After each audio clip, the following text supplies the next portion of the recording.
Labor negotiations continued this week between Recology and Teamsters Local 174.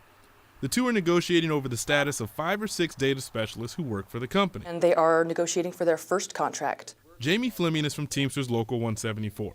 She says the data specialist recently voted to join the union, which already represents the drivers and dispatchers the company uses for its fleet that services King County. Recology made it clear that they didn't really intend to cooperate. They did not intend to treat these workers fairly.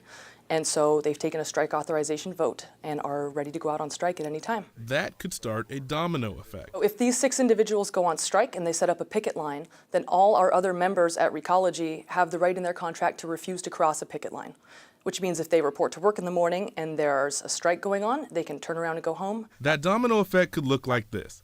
Fleming says that if they strike, that means the drivers, dispatchers, and other employees who make up the 230-plus members of Local 174 at Recology would also likely not cross the picket line. Without them, garbage and recycling service could be interrupted for nearly 150,000 residential and commercial customers in Seattle, Shoreline, Bothell, Des Moines, Issaquah, Mercer Island, and Maple Valley.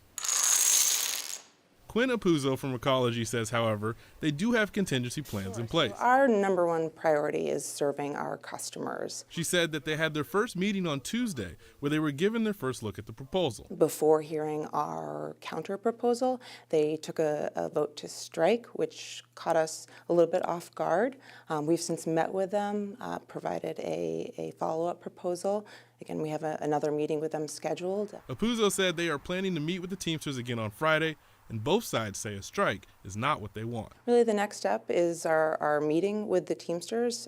This is an active negotiation, so we're hopeful that we can continue to make positive progress. We view a strike as an absolute last resort, and so our hope is that this can be resolved without needing to reach that point, but that's going to be up to Recology. Tony Black, King 5 News.